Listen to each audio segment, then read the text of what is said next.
મારું નામ પ્રણાલી બોરિયા અને આજે અમારે સારી રીતે નાગપાંચમની અમે ઉજવણી કરીએ છીએ। જલારામ મંદિરે સારી બધી બહેનો આપણા રઘુવંશની બધી બહેનો નાગપાંચમને પૂજવા આવે છે, સારી રીતે ઉજવણી કરે છે। અને હા, નાગપાંચમ અમારા માટે લુહાણા જ્ઞાતિ માટે બહુ સારું મહત્વનું છે કે જે આ નાગ દેવતાની આપણે જે પૂજા કરે છે એનાથી આપણા ખેતી પ્રદાનમાં ઘરમાં બધી રીતે સારી રીતે એના આશીર્વાદ પ્રાપ્ત થાય એ માટે બધી બહેનો સારી રીતે જલારામ મંદિરે નાગપાંચમની પૂજા કરવા આવે છે અને અમે સારી રીતે ઉજવણી કરીએ છીએ। દિનેશ કાનાબાર, જલારામ મંદિર, કેશોદ। આજ રોજ કેશોદ જલારામ મંદિરે નાગપંચમીની ઉજવણી થઈ રહી છે। ઘણી બધી રઘુવંશીની બહેનો અત્રે પૂજન અર્ચન પ્રાર્થના આ બધું કરી રહી છે।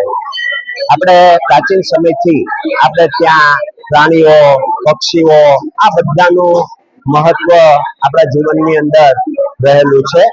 એ રીતે નાગનું પણ આપણા જીવનની અંદર મહત્વ રહેલું છે। પ્રાચીન સમયથી જ જે આપણી સંસ્કૃતિ છે એની અંદર જે દેવી દેવતાઓ જે કંઈ બધા હતા એ બધાની સાથે આવા પ્રાણીઓને પક્ષીઓને એમના એક વાહન તરીકે એમના સાધન તરીકે એને રાખેલા હતા।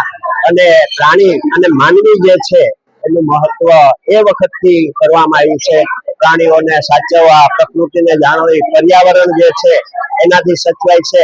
એટલે નાગ પાંચમ જે છે એ પણ એક પર્યાવરણનું આપણા પ્રતીક રૂપે આપણે એને આજે ઉજવી રહ્યા છે। પ્રાચીન સમયથી જ આપણી સંસ્કૃતિ છે એ ગ્રામ્ય સંસ્કૃતિ હતી અને ગ્રામ્ય સંસ્કૃતિની અંદર ખેતીનું ખૂબ જ મહત્વ રહેલું છે।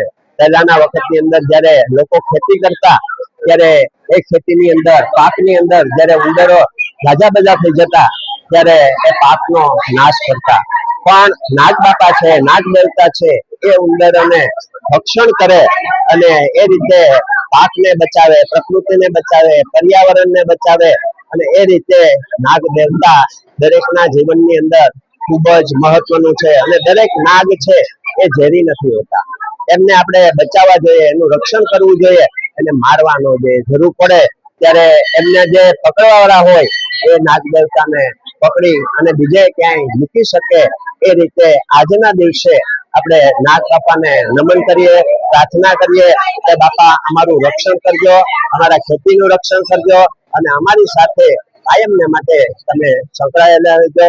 જય જલારામ।